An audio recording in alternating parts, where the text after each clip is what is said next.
Ma'am, I'm Meghna Mittal from Newsrise. My question is that the budget has remained silent on India's listing on the foreign indices.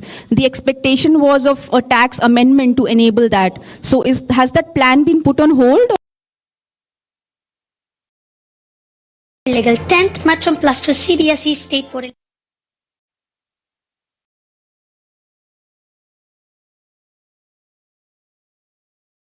What is the update on that? You're referring to the bond indices, Yes, right? yes. The issue is that the NR to NR transactions are anyway tax-free. So there's no capital gains. The issue was between NR and resident. So the BEPS discussions are on for us. And in those discussions, we are actually saying that the capital gains tax right should come to the country where the transactions emanate from. So that has been our stand. And those discussions are still on, and we are the one who's propounding that thing, and that's how it is moving, those discussions. So this was not the right time for us to take a decision in a manner where we give up on our own domestic thing while we keep fighting in the BEPS discussions. So that was the basic reason that we didn't want to do it this year. Number 90.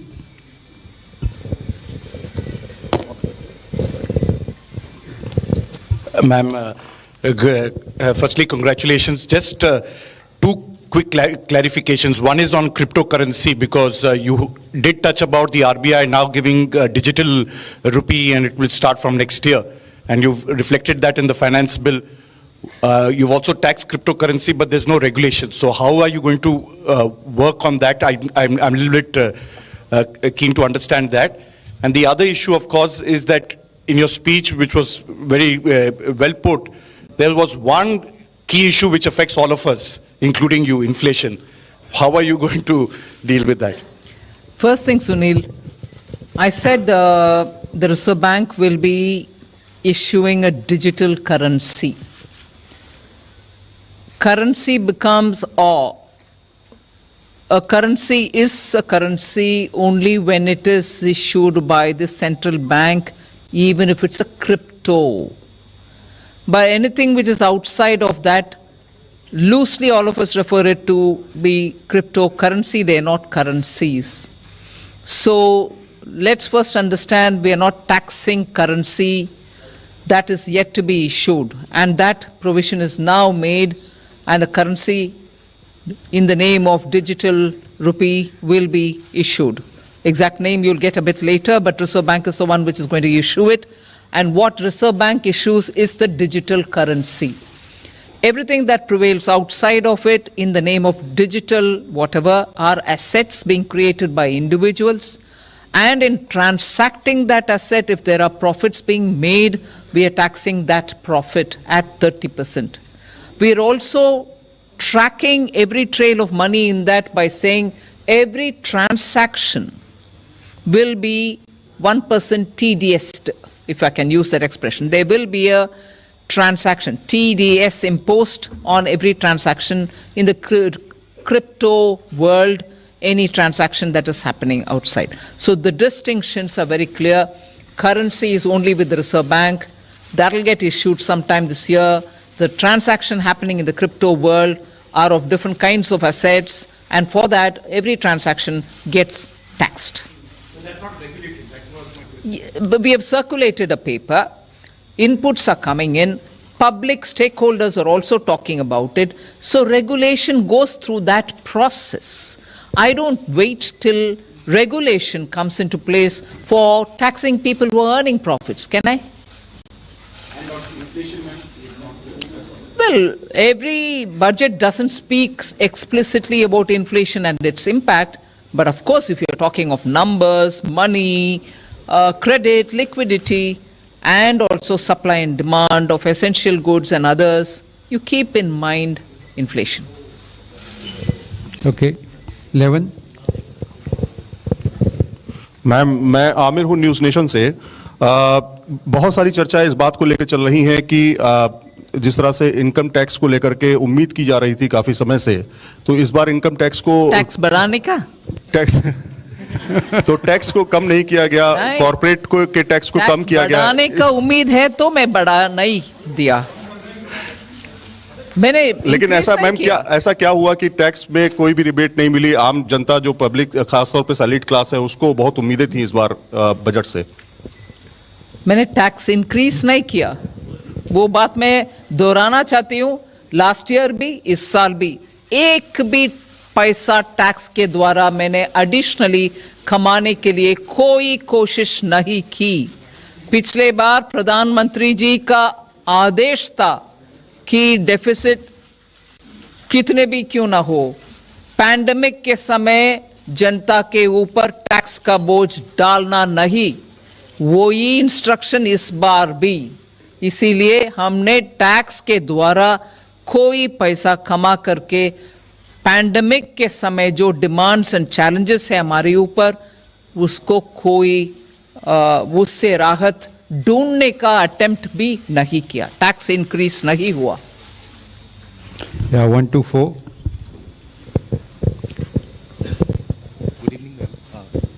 Hello. Good evening, ma'am. Shishir. Shishir. Yes, Shishir. Ma'am, there is one particular announcement which you made about the blended and non-blended petrol and diesel, that additional or the differential 2 rupees thing. Does this mean that all the petrol and diesel sold by petrol pump except those who are not blended from October 1, 2022 will be costlier? We certainly want to encourage blended fuel. That's a simple message in that. Anything else you want to add, Tarun? We have discussed with the Ministry of Petroleum. We have also collected data on what is not being blended. And this is something to push the petroleum companies to ensure that they do the blending. So our desire is not to collect this tax because it will be very minimal. But the desire is that the blending happens, and to that extent it benefits the country. 106. मंत्री जी, हमारा आपसे मैं से आसिफ इन दिनों से मेरा सवाल है कि आपने अपने बजट भाषण में कहा है कि 80 लाख लोगों को मकान दिया जाएगा और रोजगार बढ़ाया जाएगा। ये किस तरीके से? ये किस तरीके से?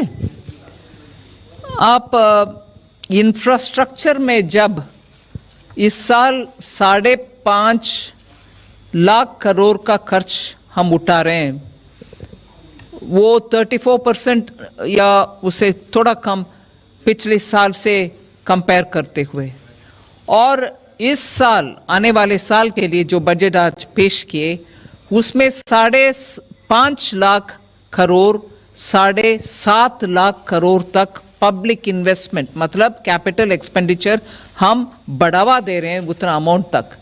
उससे तुरंत जॉब्स के ऊपर पॉजिटिव असर पड़ेगा, क्योंकि जब खर्च उठा रहे हैं हम एसेट क्रिएशन के लिए, रोड्स बनाने के लिए, एयरपोर्ट्स के लिए, सी पोर्ट्स के लिए, इनलैंड वाटरवेज के लिए, ये सब काम करने के लिए जो रोजगार पैदा होता है, आवश्यक है, उससे जॉब्स इंक्रीज ही होगा।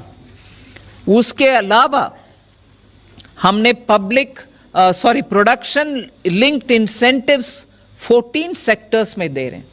मतलब मैन्युफैक्चर करने के लिए हर एक नया यूनिट जो वो उत्पादन करेंगे उसके लिए इंसेंटिव देने के कारण, और उसके पीछे एक बहुत बड़ा इंटरेस्ट है कि ये मैन्युफैक्चर बढ़ाने के समय जॉब्स भी बढ़ाते हैं।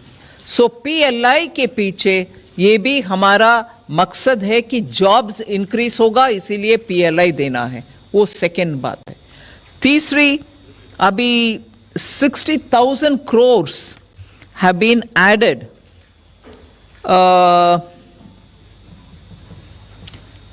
ये जो अभी सॉवरेन गारंटी के साथ हमने दे रहे हैं हॉस्पिटैलिटी सेक्टर का, और ईसीजी एलएस जो दिए पिछले साल एमएसएमईज के लिए, उससे ऑलरेडी एक बाहर की इंडिपेंडेंट स्टडी, सरकार का नहीं, इंडिपेंडेंट स्टडी से ये डेटा आ रहे हैं कि एमएसएमई सेक्टर उस लोन को उपयोग करते हुए उनके पास काम करने वाले सबको उनके जॉब्स में बरकरार रखे, वो उन जॉब से हटाया नहीं गया। सो सरकार के प्लान हर एक ऐसे जो प्लान्स पैंडेमिक के समय दिया गया आत्मनिर्भर भारत के नाम पर, और उसके बाद ये ECGLS, अभी जो ECGLS हॉस्पिटैलिटी सेक्टर के लिए हम दे रहे हैं, वो सब जॉब्स को मन में रखते हुए ही दे रहे हैं। यही है तरीका। Okay, 175. Ma'am Tarun Sharma from Zee Business. Ma'am आपने बजट में 2 अनाउंसमेंट्स करी हैं, एक IBC अमेंडमेंट्स को लेकर।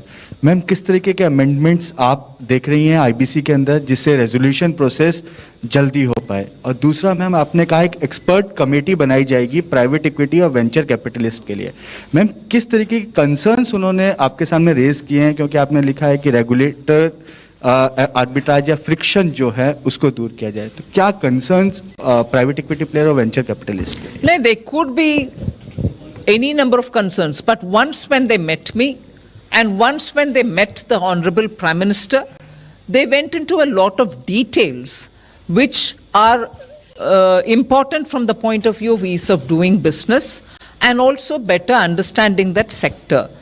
If all of us can see the point that private equity in India venture capital funds have been one of the prime reasons why many of the startups could rise to become unicorns within first 6 months of this year itself. Last year, 21 itself, you saw how many of them benefited by funds being made available in India through private equity. Now, if that sector needs further facilitation, obviously the sector will have to sit and talk with a group of people who can understand their needs and then suggest solution for policy making.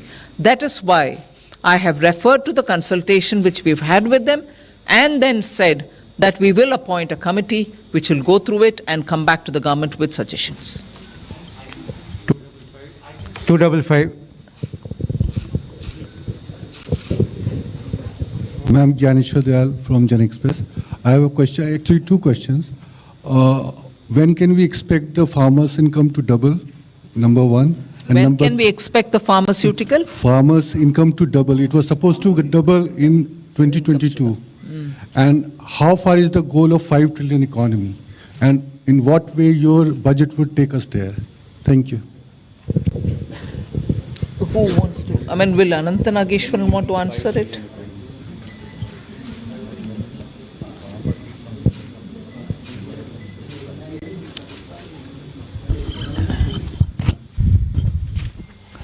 So if you look at the amount of minimum support prices that was given out this year and also the record procurement, so we are well on our way to helping the farmers. Is your mic all right? Or do you want to, the voice is not coming out. So if you look at the amount of minimum support prices that have been handed out to farmers in terms of the food grains procured from them, as well as the quantity of food grains procured from farmers, it does suggest very strongly that we are well on the way to helping farmers substantially improve their income. Those statistics are given in Madam's speech document as well. As far as the $5 trillion economy size is concerned, if you look at the fact that in the year ending 21-22 as well as in the next financial year, we are the fastest growing economy among large economies. And our GDP in dollar terms has already crossed $3 trillion. So depending on how the exchange rate moves, and there is enough hope to believe that the Indian rupee will in fact remain stable to strong given what is going on in the developed world. And if we continue to retain the path of 8% real GDP growth, it will translate into even 8% dollar GDP growth. So therefore, if we extrapolate it in the financial year 25-26 or by 26-27, with some luck even by 25-26 itself, we should be at the $5 trillion size in terms of nominal GDP. Thank you. मैं उसमें जोड़ना चाहती हूँ. Sorry, I didn't get your name. Gyaneshwar. Dnyaneshwar जी, एक आध विषय मैं जोड़ना चाहती हूँ उसमें. I'll just list out the things, you'll understand where I'm coming from. MSP, urea, micronutrients, मैं एक सिर्फ यूरिया सब्सिडी का नंबर बोलती हूँ. बजट 21-22, मतलब 1 फरवरी 21 में जो बजट दिया गया उसमें 58,768 was the allocation for urea subsidy. This time it is 63,222 आने वाले साल के लिए, ठीक है. और एक्चुअली 58,768 जो बीई में बोला गया यूरिया सब्सिडी, वो आरई में 75,930. इसका मतलब है कि इंटरनेशनल यूरिया प्राइसेस जितने भी इंक्रीज नहीं हुए, it's all right, it got increased, मगर वो बोझ किसान के ऊपर पड़ने नहीं दिया. प्रधानमंत्री जी ने उसको तुरंत इंटरवीन करके that burden we took, we didn't put it on the farmer. So MSP, urea, nutrient in terms of micronutrients which we are giving for farmers, 6,000 rupees Pradhan Mantri Kisan Samman Nidhi, additional income कमाने के लिए किसान के लिए शहद का cultivation, Honey, B keeping का प्रावधान, उसको समर्थन और उसका एक्सपोर्ट बढ़ाने के लिए all kinds of market linkages through e commerce. फिर सोलार पंप्स, उनके वाटर पंपिंग के लिए किसान के लिए सोलार पैनल वगैरह दिया गया है जिससे उनका ऊर्जा का एक्सपेंस कम होगा. फिर मैंने शायद जुलाई 19 के बजट में या 20 के बजट में ये बात बोली, अन्नदाता क्यों ऊर्जा दाता नहीं बन पाएंगे, जरूर बन पाएंगे. We made sure that every kisan will produce bijli using solar panels in his field and he can also uplink that and earn money from the government for supplying urja. Finally, in this budget, I have also made an announcement for food processing, which is at the farm gate, so that investments can happen there. Post-harvest grains को तुरंत processing में वो किसान देने के कारण उनका income better rates मिलता है उनको. So there are several steps that we are taking for improving farmers' income. I want you to please take cognizance of it. इसके अलावा एग्रीकल्चर क्रेडिट वो भी इम्पोर्टेंट है. इस साल टारगेट 16.5 लाख करोड़ का था, जो अभी तक 75% हो गया है. अगर आप देखेंगे आज से 16-17 में वो 10,65,000 करोड़ था, तो ये बढ़कर अब 16,50,000 करोड़ इस साल होगा. अगले साल हमारा लक्ष्य है इसको 18 लाख करोड़ तक पहुंचाने के लिए. तो एग्रीकल्चर क्रेडिट में भी काफ़ी बढ़ोतरी हुई. Okay, 125. Ma'am, Timsi Jaipuria this side from CNBC TV 18. Your tax revenue collection targets are conservative, but your borrowing numbers are all-time high. How do you explain that? And secondly, when it comes to public sector expenditure, the capex expenditure for RE 2022, they have been revised downwards. How do you explain growth along with these downward revisions? First, on the, you're saying that the capital expenditure targets for the RE have been moved downwards. From how much to how much, according to you? There's a correction there that you've made. In the public sector expenditure, but... No, not in the capital expenditure budget estimate was 5,54,000 crores. The revised estimate, after removing the actual revised estimate is 6,03,000 crores. But even if you exclude 52,000 crores, which is an Air India sundry dues repayment, it is 551. So the RE is 551 against a budget estimate of 554.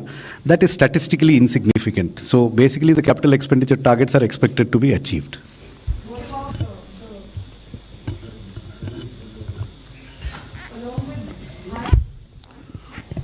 I think this question was also asked by your colleague Sapna here, that the revenues are conservative. So if we look at revenues and compare it with the GDP figures, I would also like you to concentrate on the fact that the excise duty is not linked to that. Excise duty is a specific duty, so that doesn't go up as the prices would go up. One, and secondly, if you recall, we have reduced the excise duty on diesel and petrol by 10 rupees and 5 rupees per litre.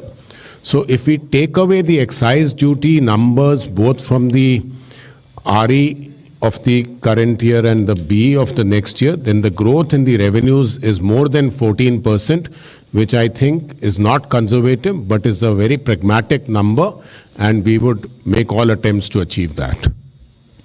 Number 70, number 70, number 70. No, the borrowing number is nothing but the fiscal deficit minus the expected small savings collections and the other sources. So they tally. I mean, it is 16 lakh 61 is the total fiscal deficit. 11 lakh 80 or something is the net borrowing requirement. The difference is small savings and certain other sundry receipts. I don't see any, there is no artificial, that's a very realistic number. It's based on our best estimate of what will be collected in small savings, and net of that is the borrowing requirement. Ujjwal Narayan from Newsrise. Ma'am, in last year budget, you have announced about privatization of two state-run banks. But this year, there is nothing that sort has been confirmed in the budget. Just wanted to know what is the situation. Does government is going with the stated policy which it stated in last year budget, that for the privatization of two state-run banks, and what is the holistic policy on the privatization of bank and insurance company as a whole? You've answered the question yourself. What is the holistic policy? Holistic policy is a continuation of last year's budget. I've said that. This budget in every aspect is a continuation of last budget, inclusive of the privatization matter that you're talking about. That's what I'm telling you. We are continuing that agenda. All right? Number 60. Status budget. Sorry? Yeah, I said Air India also, and I've done the Air India, haven't I? Huh? That's right. When we have something, you will get to know, no? I'm not doubting it. Huh? You made a very aggressive pitch on disinvestment of these two banks, and you said you will get the bills also in the same session, but nothing has moved in the last 1 year. That's right. Thanks for reminding me. Number 68. Can I just supplement on the borrowing? I think I understand. Hold on. Hold on. मेरा सवाल ये है कि digital asset क्या है, क्या इसमें crypto शामिल है? इसके लिए घोषणा की गई है, क्या इसमें क्रिप्टो शामिल है? क्या चीज? डिजिटल एसेट क्या है? क्या इसमें क्रिप्टो, जिसको करेंसी भी कहा जाता है, क्रिप्टो करेंसी, तो जिसके लिए घोषणा की गई है आज बजट में? घोषणा की गई है कि सेंट्रल बैंक एक डिजिटल करेंसी इशू करेगी, बस। उसके अलावा हम चर्चा में क्रिप्टो क्या है, क्रिप्टो एसेट क्या है, अभी नहीं होगा। वो जीरो ड्राफ्ट जो है, जिसके ऊपर स्टेक होल्डर्स कंसल्टेशन चल रही है, आप भी उसमें शामिल हो जाइए। नहीं मैम, मैं ये जानना चाहता हूं कि डिजिटल एसेट क्या है बेसिकली। ठीक है, वही है वो प्रश्न, और डिजिटल एसेट्स का डिस्क्रिप्शन, ये सब उस स्टेक होल्डर कंसल्टेशन के बाद है, उस समय बात करेंगे उसके ऊपर। ठीक है, 121.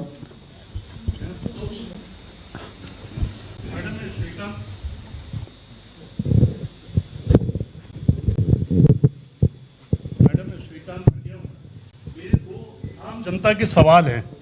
एक तो लोग महंगाई से बहुत त्रस्त हैं, आपने जवाब दिया गोलमोल, लोगों को समझ में नहीं आया। सॉरी, जो महंगाई पे सवाल पूछा गया था, शायद प्रभु जी ने पूछा था, हाँ जी, कि देश में इतनी महंगाई है, उसका आपने बहुत ही डिफिकल्ट आंसर दिया।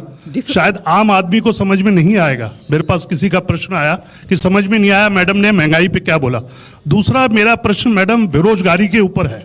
आपने कहा लाखों रोजगार सृजित होंगे। सरकार का वादा था 2 करोड़ रोजगार देंगे, 2 करोड़ और घट गए बजाय रोजगार देने के, और बेरोजगारी ज्यादा हो गई। और जो एक छोटा सा मैडम आपका एक इशू था शुरू से चला आ रहा है पार्टी का कि ब्लैक मनी वापस लाएंगे, कोई ऐसा डेटा है कितना ब्लैक मनी वापस आया आज तक? इन्फ्लेशन के बारे में जो मैंने जवाब दिया वो जवाब मैं दोहराऊंगी, मगर वो अगर आपको गोलमोल लग रही है मैं किसी और से जवाब दूंगी, क्योंकि मेरा बोलने का तरीका शायद आपको हिंदी में और इंग्लिश में दिक्कत है. I'll ask somebody else to answer it. There is no गोलमोल सर.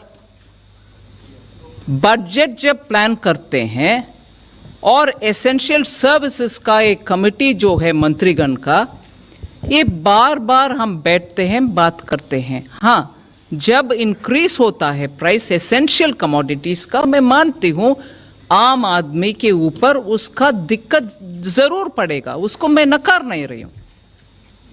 मगर oil seeds, oil, edible oil का प्रॉब्लम जब हुआ, तुरंत हमने ड्यूटी कम करते हुए पाम ऑयल का इंपोर्ट बढ़ाने के लिए एक बार नहीं 2 बार कोशिश की, और पाम ऑयल का इंपोर्ट, क्रूड पाम ऑयल का इंपोर्ट और रिफाइंड भी ज्यादा आ रही है, जिसका असर आजकल एडिबल ऑयल में जरूर पड़ रही है और मार्केट में कबर भी है.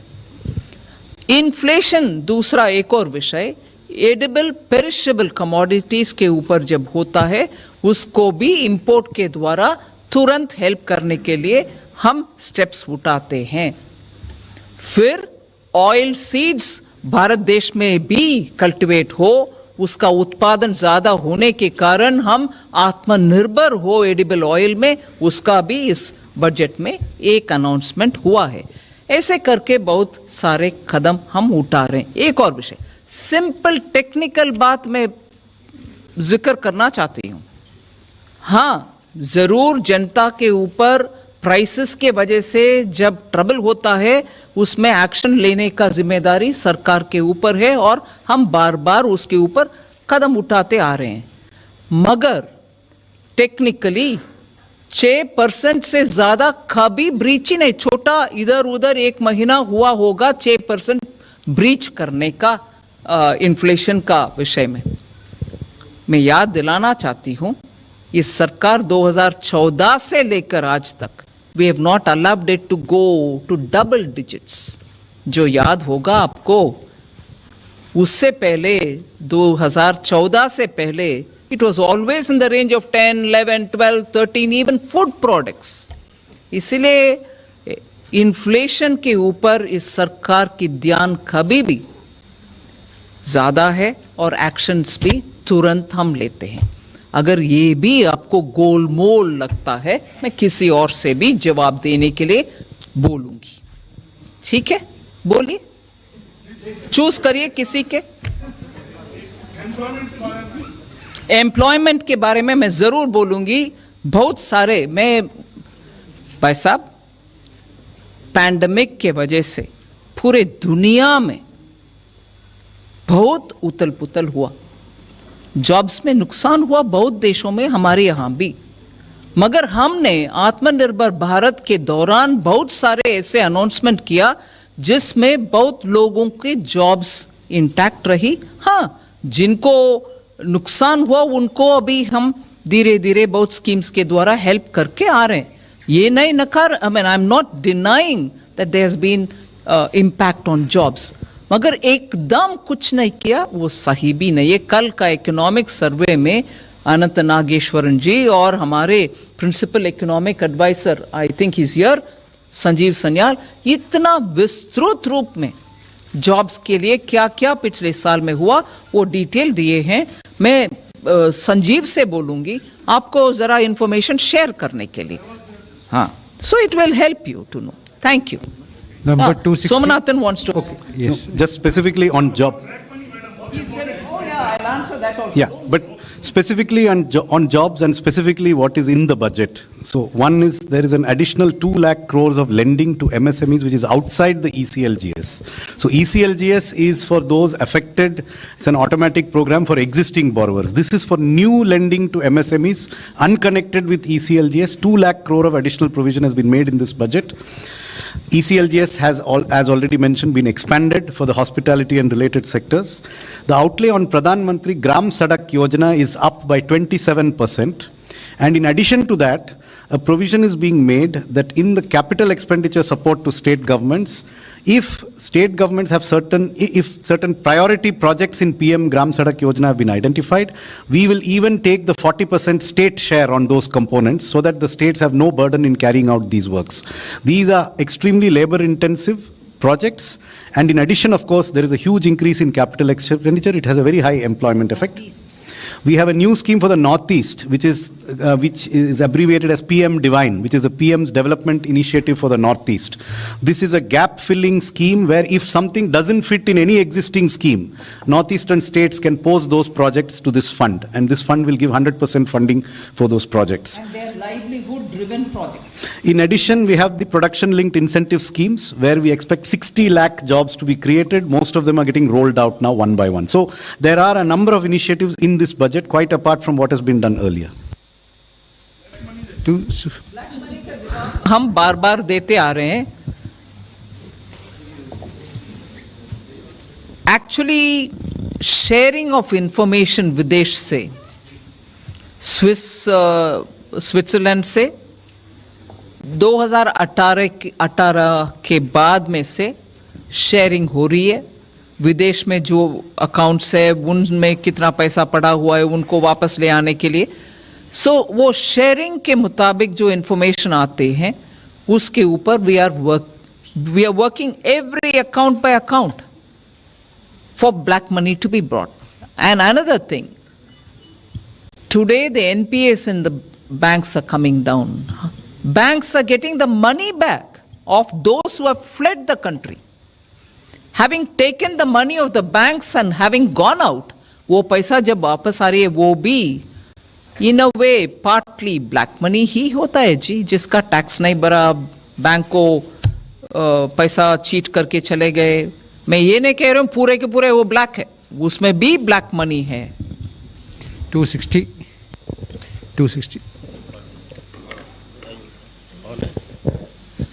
मैम आनंद हूँ इंडिया टीवी से. हाँ मैम, आपके लिए भी उधर से बहुत वैसे सवाल आ रहे थे. अपोजिशन ने ये कहा है कि जो आपका जो आज बजट है वो डायरेक्शनलेस है और इसमें सिर्फ भविष्य की बात की गई है, तात्कालिक राहत के लिए कुछ नहीं है. और राहुल गांधी ने तो इसे कह दिया जीरो सम बजट कहा है. उन्होंने कहा है कि इसमें सैलरीड क्लास के लिए, मिडिल क्लास, गरीब, युवा, किसान, MSME के लिए कुछ भी नहीं है. तो सवाल ये है कि क्या विपक्ष को और खासतौर से राहुल गांधी को आपका ये बजट समझ में नहीं आया या फिर उन्होंने राजनीति के चलते ऐसा कह रहे हैं वो लोग?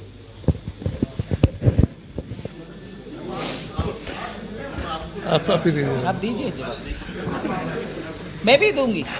अरे आनंद प्रश्न पूछे और मैं जवाब नहीं देते, ऐसे थोड़ी ना होती. I will give answer, don't worry. जो बाद में आपने कहा कि राहुल गांधी को शायद समझ में नहीं आया होगा, यही बात सही है, क्योंकि इस बजट में सारे चीज़ों की सारी व्यवस्था की गई है. अभी मैडम सारी चीज़ का आंसर दे भी रही हैं. हर सेक्टर के लिए दूरगामी बजट है ये. निश्चित तौर से इससे देश को और भविष्य में फायदा होगा. I think he's given that typical UP type of an answer, which is good enough for a MP who ran away from UP. Yeah, no, that's not right. I wish as a leader of the oldest political party, Shri Rahul Gandhi, please understand what has been said in the budget. On every one of the category that is named, youth, farmer, I have mentioned repeatedly what benefits them. I pity people who come up with quick responses. Quick, understanding response, I'm ready to answer. But just because you want to put something in Twitter, it doesn't help. जो fragile economy वो छोड़ कर गए, उसको पिछले 5 साल में और अभी 2-3 साल में इतना इकोनॉमी पैंडेमिक के वजह भी आज उबर कर ऊपर आ रहे. स्टिमुलस देने के बाद, हर वर्ग का कुछ ना कुछ देने के बाद, बिना सोचे समझे ऐसे कमेंट्स करना, I only pity a party which has a leader who just comments without thinking. जितने भी कमेंट्स हमारे ऊपर वो डाल रहे हैं, कम से कम जिन राज्यों में शायद 2 बचा है जहां उनके सरकार है, जाके वो करके दिखाने के लिए उनसे बोलिए. क्या पंजाब में एम्प्लॉयमेंट ठीक है? क्या महाराष्ट्र में किसान ठीक है? आज भी महाराष्ट्र में कॉटन फार्मर्स के बीच में आत्महत्या हो रही है, उसको रोक रहे हैं राहुल गांधी. इसीलिए हर विषय बोलने से पहले वो महाराष्ट्र और पंजाब में कर दिखाएं फिर बात करें, छत्तीसगढ़ में कर दिखाएं फिर बात करें. Almost irresponsible comments are coming as criticism. I'll take criticism, but not from somebody who has not done his homework. Thank you. 266. Ma'am Akhilesh Sharma NDTV से. इनकम टैक्स रेजिम को लेकर के सवाल था. आपने बजट में घोषणा की थी न्यू टैक्स रेजिम की, और जो आंकड़े अभी तक आए हैं कोई बहुत ज़्यादा लोगों ने उत्साह उस नए रेजिम के लिए नहीं दिखाया. और दूसरा प्रश्न ये है जो आपने खुद जिक्र किया कि पिछले 2 साल में पूरी दुनिया में उथल पुथल हुई है, कई जगह पर रोजगार की कमी हुई, भारत में भी उसका असर पड़ा है. तो जो मिडिल क्लास है वो एक राहत की उम्मीद कर रही थी कि कुछ राहत मिले इनकम टैक्स स्लैब्स के अंदर. हालांकि आपने कहा कि देखिए पिछले 2 साल से टैक्स नहीं बढ़ाया गया, तो क्या इसी को राहत माना जाए कि टैक्स नहीं बढ़ा है? नहीं, मैं सिनिकली जवाब नहीं दूंगी उसको. सिनिकली अगर देना है तो मैं बोलूंगी हाँ टैक्स बढ़ा नहीं है इसीलिए राहत है. नहीं, I am not saying that. There are times when you can give. There are times when it will have to wait a bit longer. So I'm sorry it didn't happen. But बहुत सारे जो middle class का हुआ वो भी middle class के खाते पे डालिए ना. Middle class across the board. मैं बजट में जो उपयोग की लाइन वो आपको पढ़ना चाहती हूँ. It's not one particular segment. किसान में मिडिल क्लास नहीं है, एमएसएमई में मिडिल क्लास नहीं है, अफोर्डेबल होम्स में मिडिल क्लास नहीं है. उन सब को राहत दिलाया नहीं है. हम मिडिल क्लास मतलब क्या बोलते हैं? अफोर्डेबल होम्स जो देते हैं मिडिल क्लास को देते हैं. सीनियर सिटीजन्स में मिडिल क्लास नहीं है. आज स्टॉक मार्केट में रिटेल इन्वेस्टर के नाम पे जो जाते हैं क्योंकि फिक्स्ड डिपॉजिट में रिटर्न्स इतना अच्छा नहीं है इसीलिए स्टॉक मार्केट में जा रहे हैं, वो मिडिल क्लास नहीं है. सो मिडिल क्लास के वर्णन हम मन में रखें प्रश्न पूछने से पहले. Number 9. हाँ, yes, we have been actually Tarun can say something more. There are 2 regimes, one in the corporate sector and one for the one that came last year. So on the corporate also, when the tax rate was reduced from 30 to 22%, a choice was given to the corporates to move to the 22% regime while taking no exemptions. So we have figures for 1920 financial year, which is the assessment year of 2021. 65% of the income has actually shifted to the lower tax regime. So basically a large number of people are shifting, people who are finding that they don't need exemptions or their exemptions are over, they are moving into that. Let me also mention to you that we have analyzed data for corporates. The average tax rate being given by corporates is about 22% in that year, as against 27, 28, which they were giving when the regime was of 30%. So they got a lot of relief there. And for corporates which are showing profits of more than 500 crores, this taxation rate is close to 20%. So the taxation rate relief which you are talking about in the corporate sector is already there. As far as individuals and HUFs and the others are concerned, where a second option was given in the last year, since the date was extended for filing the returns, we'll be able to analyze the returns this year and know how many people have shifted. But my own anticipation or own analysis says that people with a little higher income, say 15 lakhs, 20 lakhs and above, should have shifted to the new regime provided they were not taking benefits like housing loan benefits or they were not taking benefits like LTC. But we'll get to know exactly what has happened after we analyze this, and based on what analysis actually comes, will give us a pathway of what action or what steps we need to take in the future. Good afternoon, ma'am. Here downstairs. Sanjay Agarwal from PN News. Ma'am, today you just mentioned about the stock markets. So I was watching that when you announced about digital virtual currency. So that time the cryptocurrency, the stocks went up, and SBI, the largest, banker in India, the stocks went down. And you'd get on a very innovative budget despite you've given on postal services are going to go to the rural and they're going to get a lot of savings money. So what's the reason? Why is this reaction?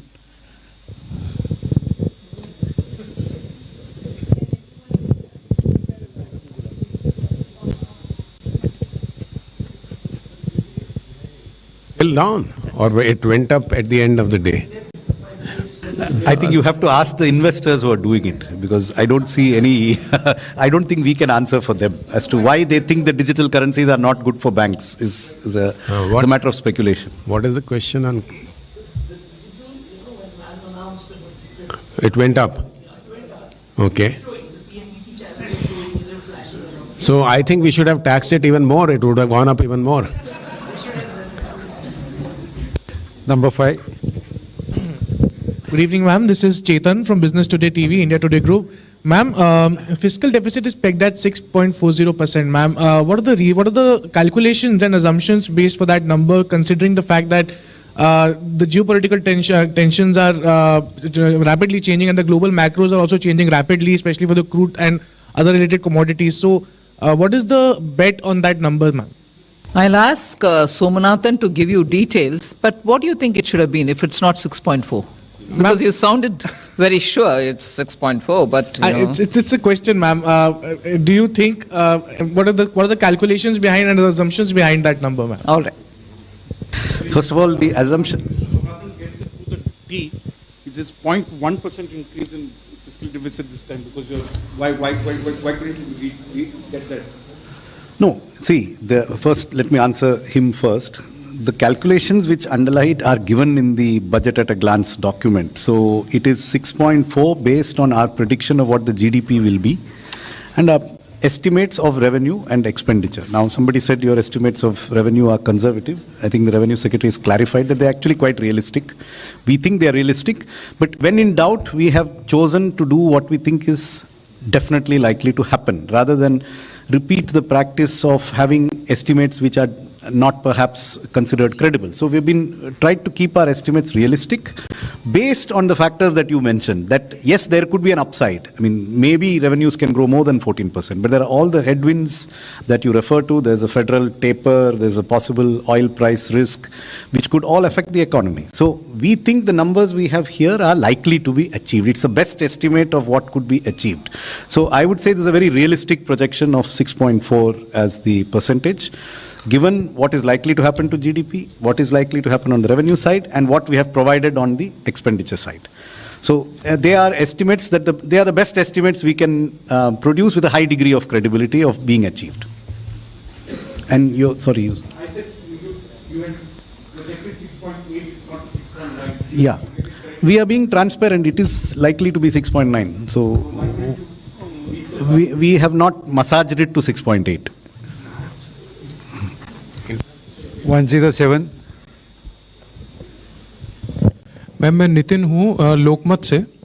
हाँ, आपने अभी बोला कि महाराष्ट्र में किसान अभी भी आत्महत्या कर रहे हैं, तो क्या केंद्र सरकार ऐसा क्या काम कर रही है जिससे वो आत्महत्या रुक सके? दूसरा, आपने 80 लाख गरीबों के लिए मकान इस बजट में प्रावधान किया है, जबकि प्रधानमंत्री ने 2022 तक हर घर के हर सर पे पक्की छत का वादा किया था, तो ये कब तक पूरा होने वाला है?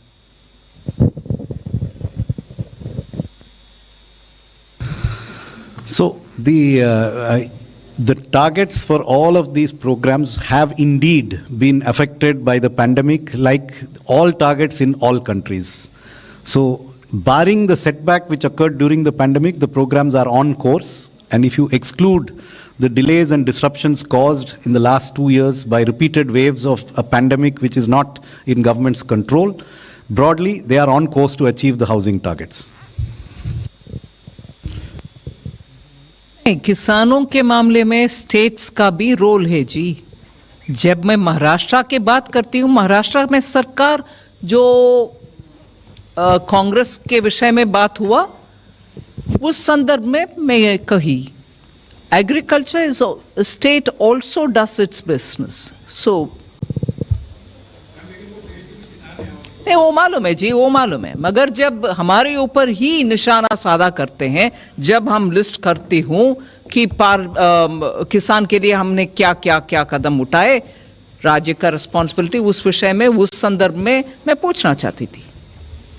मैम, मैं लक्ष्मण CNBC आवाज़ से, जो किसान की बात चली, तो एक छोटा सवाल ये है कि जो अन्य योजना जो शुरू की गई थी उसकी मियाद 31 मार्च को खत्म हो रही है।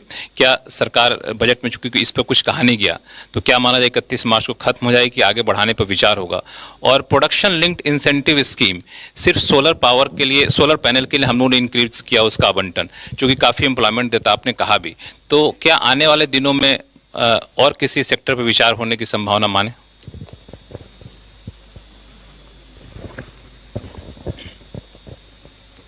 अभी ही शुरू हुआ है PLI और अच्छा रिस्पांस मिल रही है उसका। 14 सेक्टर्स का PLI है।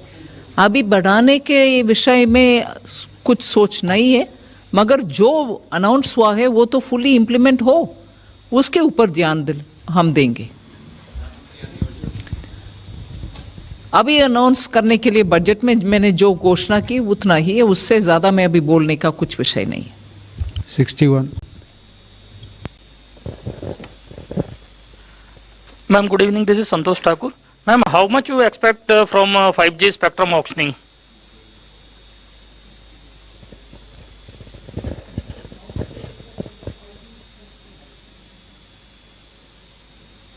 Even if I can speculate on it, this will be the day to do it. I won't be able to do it. Number 42.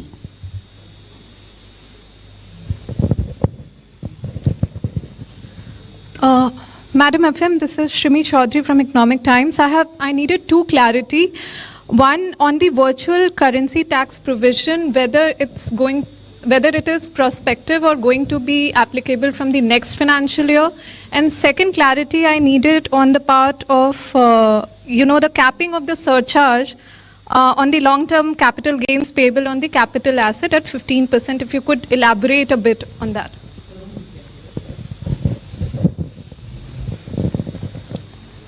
The answer to your first question is 1st April.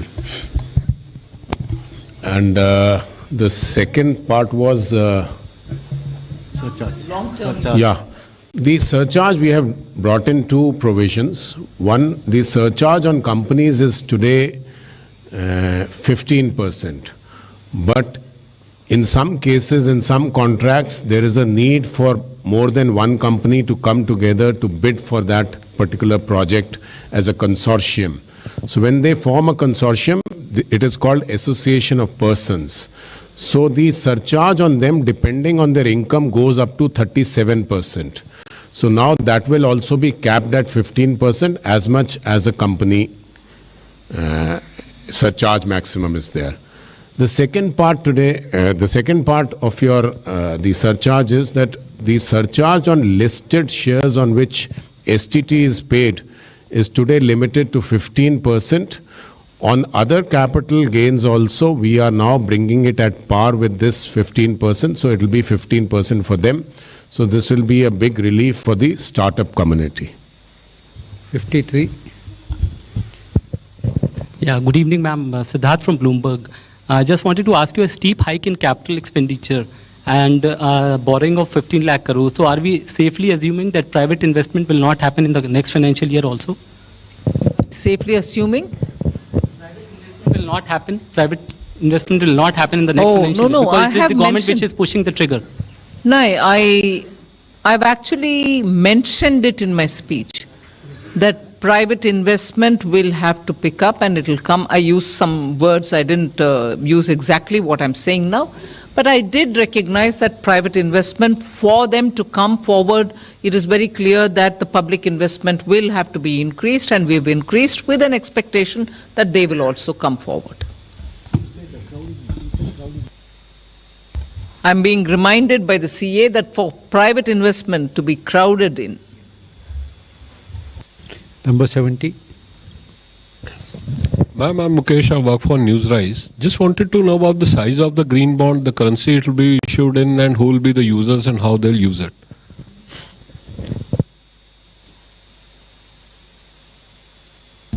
See, first of all, the green bonds are part of the overall borrowings of the central government. These are not additional, these are within that limit. Number two, they will be in the coming days specific sectors or the projects wherein this money will be used. Third, the expectation is that there are a set of investors who would like to put in money for projects which are green, which leads to less carbon consumption. So for that class of investor, this is the future. So we have to build that market. In that attempt, the first step will be taken in the year 22-23. So you don't have the size of the, it will be issued locally, it won't be global bond. At this point of time, it is in the domestic market, and we are in a conversation with Reserve Bank of India and with the market participants, and the size, etc., will be determined in the coming weeks. I just wanted to add, because I was watching some commentary, I just wanted to make it very clear. There is no connection between the size of our capital expenditure and the issuance or non-issuance of any green bond. So whatever the size of the green bond issue may be, this is the budget and this is the total amount of borrowing. It is part of this borrowing that may come as a green bond. It is not that the green bond is a requirement or a conditionality for this budget to be executed and for the capital expenditure to happen. I just wanted to clarify that. Yes, but it will be part of the total market borrowings which have been projected in this budget of 11,58,700. So it is not over and above that. And this 1158 is not dependent on the issuance of a green. They are two separate transactions which will happen, but they are within this limit. And there is no conditionality about if this green bond doesn't get issued, then the capital expenditure may not happen. No, there is no such linkage. Just 1 minute, madam.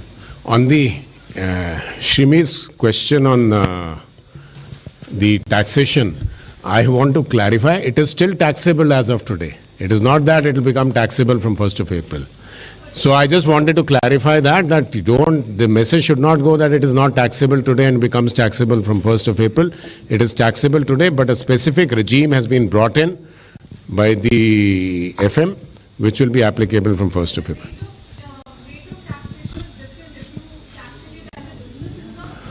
So that is another question. So that we can answer when you come to my office. I'll explain to you in detail.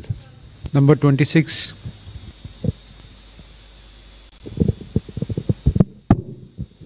Just one clarification. There is a mention of effective capital expenditure of 10.68 lakh crore, and what I found out that it includes the expenditure, some of the expenditure towards NREGA also. So just want to understand the reason, and does that include the long-term loan given to states like 1 lakh crore? Yes, it includes the 1 lakh capital expenditure loan given to states, because that is exclusively for capital expenditure. The assistance given to states is for capital expenditure alone in the form of a 50-year interest-free loan. And again, let me clarify, it was mentioned in the speech, but it perhaps has not been noticed in some quarters. It is in addition to the 4% of GDP normal borrowing ceiling which states will be allowed. So that 4% remains, 3.5 unconditional, 0.5 tied to power reforms. This 1 lakh crore is over and above that 4%. So it is additional capital expenditure money to the states. It is part of the 7.5 lakh crore which has been provided for capital expenditure. You had another point, I'm sorry. NREGA. So NREGA is classified in the government accounting system as grant in aid for capital expenditure because it is expected that some assets are created, but it is because you seem to have some discomfort with that, and that is why we have footnoted it very transparently as to what amount of it is NREGA. So if you feel that NREGA is not a very productive expenditure, if that is your opinion, then we have allowed you to make your own calculations by giving those figures separately. So we have said provisions for also includes allocations under demand-related scheme, which would vary based on demand. So that has been indicated transparently. It is for you to draw your own conclusions. 110.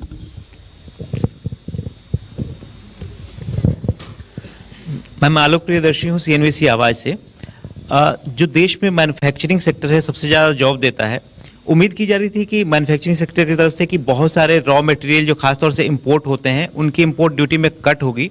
एक दो चीज़ों में जैसे James and jewellery के लिए भी cut हुआ है और कुछ स्टील के स्क्रैप का आपने 1 साल और ड्यूटी कट को बढ़ाया है।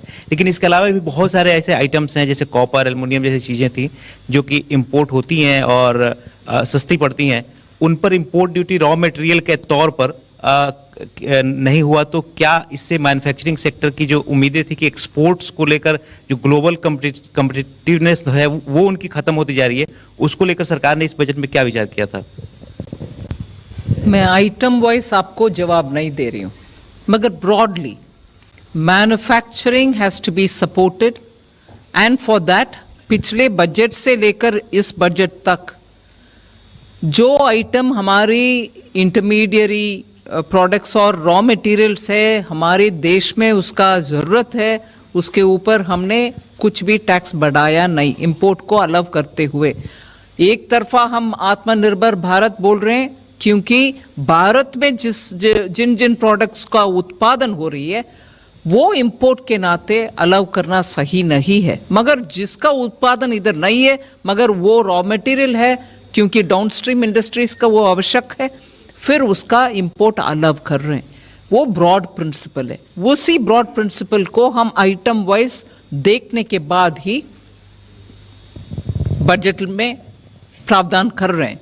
इसीलिए आप इस बार जो मैं स्पीच में आइटम लिस्ट किया सिर्फ उसको ध्यान में रखते हुए ये नहीं समझना कि सिर्फ उन आइटम्स को दे रहे हैं बाकी सबको नहीं दे रहे हैं। पिछले बार जो दिया गया वो कंटिन्यू होती है इस बार।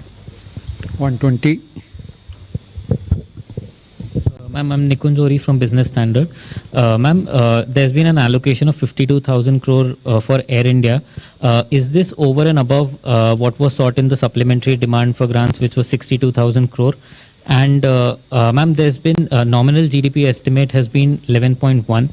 So could you please help us with what the inflation estimate is, because economic survey projects 8 to 8.5 as the real growth.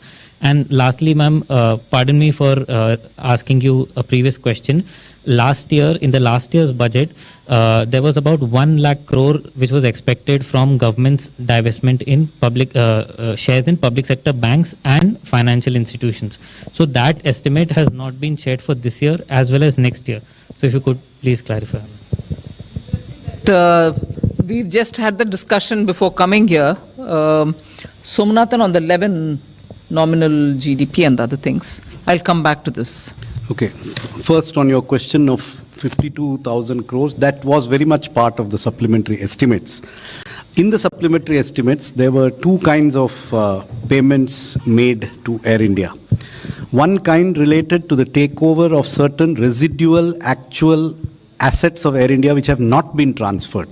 For example, their buildings, their land, they have some very valuable real estate and other assets. So those are part of the 62 something, they are not part of the 52. Those are actual capital assets which we retain. The remainder, which is actually capital in our accounting books because it is an infusion of funds into Air India, but actually produces no value, is this element which has been separately quantified and transparently indicated to you. So the apparent capital expenditure in our numbers is 6.03, but we are telling you that 51 something of it is actually this. So it doesn't represent actual, multiplier creating capital expenditure in the economy. So that's the clarification on that. Your second point was on 11%. See, we had a very difficult job of trying to estimate the nominal GDP. Remember, what the economic survey has given you is the real GDP growth, which they have estimated at 8 to 8.5%. The first difficulty we have is that the current year's GDP, which we have taken here from the Central Statistical Organization, which came on January the 7th, is essentially an estimate which is pre-Omicron in its construction. I mean, the inputs that went, because they are a statistical organization, they don't make guesses. They went with the trends they had on the date they made the estimation, and they did not have the Omicron trends with them. So it's possible that the base that we work on an incremental basis. We take this year's nominal, add a percentage for next year's nominal. So in adding to next year's nominal, first, there is a slight discount we have made for this year's base. And then we have assumed that real growth would be somewhere in the range that the economists have given us. Could be a little lower also because of this base effect. And then we are taking the deflator. Remember here, it is not the CPI which we use for the construction of our GDP number. And even in the current year, we have a 17.6% nominal growth with a real growth in the range of 9%. Since there's a very high deflator this year, there is a possibility that next year's deflator will have a base effect which will make it lower. So taking all these factors into account, we have come to a number which is effectively, which comes to 258 lakh crores as the nominal GDP estimate. Your third point? I think that has, we do not have, I don't think we have ever said that out of 175, 1 lakh is for banks. No, it was, no, that was it was an entry last time because a split was done. I think the split has been done away with because it really doesn't matter, where you bring this money from. I mean, money is fungible, so it comes from this or that. Also, coming back to the question that came earlier from your neighbor on the, I think I have now understood better why she's saying what she said. So let me try to give you the answer. So if I'm understanding you correctly, but let me give you the last year's budget estimate for the fiscal deficit in absolute numbers was 15,06,000 crores. The projected budget estimate is now 16,61,000 crores. That is an increase of about 1.5 lakh crores in the amount of the fiscal deficit. If you look at the market borrowing estimates, they were 9,67,000 crores in last year's budget estimates. They have gone up by about 1.9 lakh crores in this year's budget estimates. So there is actually not much of an incongruity between the increase in the deficit and the increase in the market borrowing. What may be giving you this impression is that in this year's revised estimates, the market borrowings are lower than in the budget estimate because of an unexpected increase in small savings. So this year's small savings have been unexpectedly buoyant, perhaps because interest rates on deposits went down and these rates remained constant, but that could very easily reverse with the interest rate cycle reversing now. So we have remained, our small savings projections are based on last year's budget estimates, which were 391, they are now 425. So we have projected realistically what we expect as small savings in a normal growth without the unexpected increase that happened in the current year. So it's 1.9 growth in market borrowing against 1.5 lakh growth in the deficit. Very reasonable in my opinion. Number 10.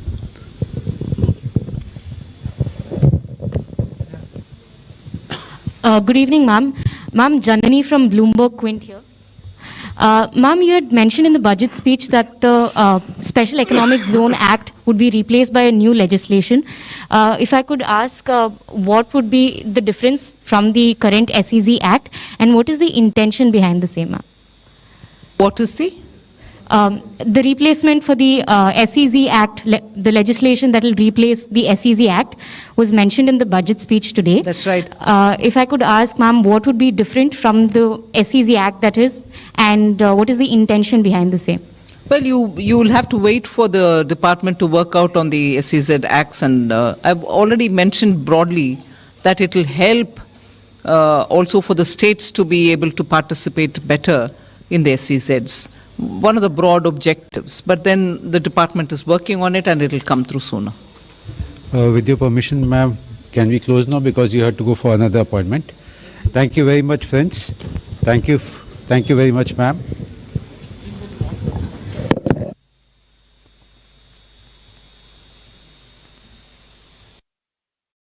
எள்ளுப்பேரன் Niranjan பாரதியின் குரலில் எப்படி பிறந்தாள் புதுமை பெண் தொடர் ஜனவரி 26 முதல் கல்கி online YouTube சேனலில் வியாழந்தோறும்.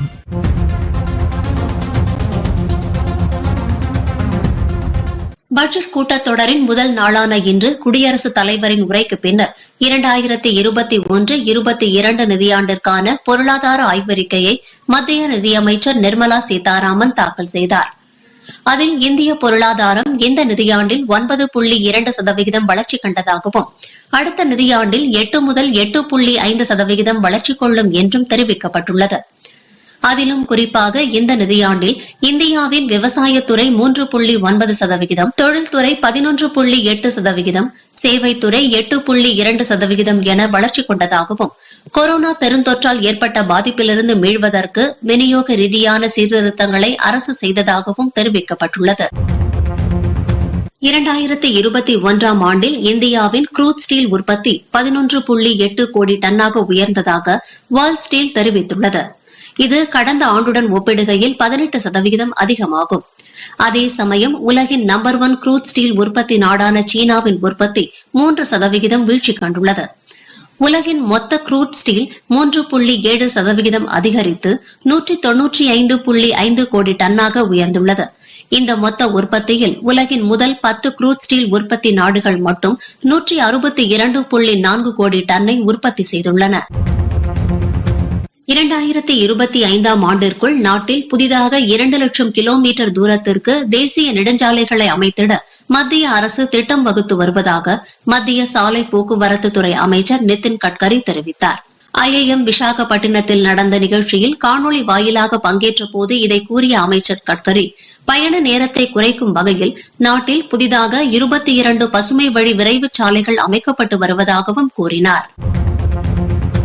ஏப்ரல் முதல் டிசம்பர் வரையிலான இந்த நிதியாண்டின் முதல் 9 மாதங்களில் நாட்டின் கடல்சார் பொருட்களின் ஏற்றுமதி 35% அதிகரித்துள்ளதாக மத்திய வர்த்தக அமைச்சகம் தெரிவித்துள்ளது.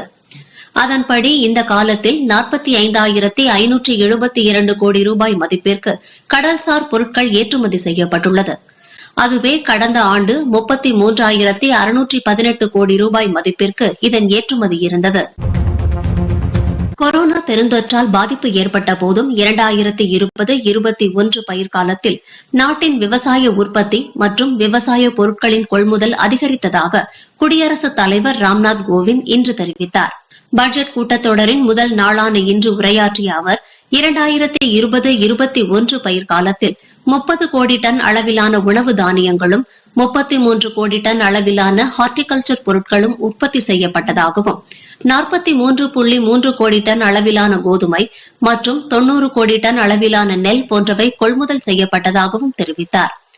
மேலும் விவசாய ஏற்றுமதியும் 25% அதிகரித்ததாக தெரிவித்தார். இதுவரை இல்லாத அளவிற்கு கடந்த நிதியாண்டில் 2,20,000 கோடி ரூபாய் மதிப்பிற்கு ஏசிகள் உற்பத்தி செய்யப்பட்டுள்ளன. ஏசி உற்பத்தியில் 100% அந்நிய நேரடி முதலீட்டிற்கு மத்திய அரசு அனுமதி அளித்து ஊக்கத்தொகையும் அளித்து வரும் நிலையில் அது இந்த உற்பத்தி வளர்ச்சியில் மிக முக்கிய பங்காற்றியிருக்கும் என கூறப்படுகிறது. முன்னதாக கடந்த ஆண்டு 2,14,000 கோடி ரூபாய் மதிப்பிற்கு நாட்டில் ஏசி உற்பத்தி நடந்திருந்தது.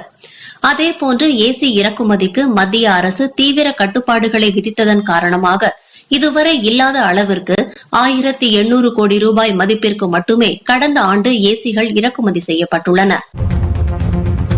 அந்நிய செலாவணி மதிப்பு ஒரு $74 74 ரூபாய் 68 காசுகளாகவும், ஒரு பிரிட்டிஷ் பவுண்ட் 100 ரூபாய் 12 காசுகளாகவும், ஒரு யூரோ 83 ரூபாய் 34 காசுகளாகவும் உள்ளன. இன்றைய நிலவரப்படி பெட்ரோல் டீசல் விலையில் எந்தவொரு மாற்றமும் இன்றி 1 லிட்டர் பெட்ரோல் 101 ரூபாய் 40 காசுகளுக்கும், 1 லிட்டர் டீசல் 91 ரூபாய் 43 காசுகளுக்கும் விற்பனையாகிறது. இன்றைய நிலவரப்படி கிராமிற்கு 6 ரூபாய் குறைந்து 22 கேரட் தங்கம் 1 கிராம் 4,527 ரூபாய்க்கும், ஒரு சவரன் 36,216 ரூபாய்க்கும் விற்பனையாகிறது. வெள்ளி கிராமிற்கு 10 காசுகள் குறைந்து 1 கிராம் 65 ரூபாய் 40 காசுகளுக்கும், 1 கிலோ 65,400 ரூபாய்க்கும் விற்பனையாகிறது. உங்கள் பிள்ளைகள் 10th மற்றும் +2 CBSE ஸ்டேட் போர்டில் படிக்கிறார்களா? அவர்களை அதிக மார்க் வாங்க வைக்க ஈஸி வழி. Chanakyaa International Academy Online Coaching Center for all subjects. Contact 7823910123.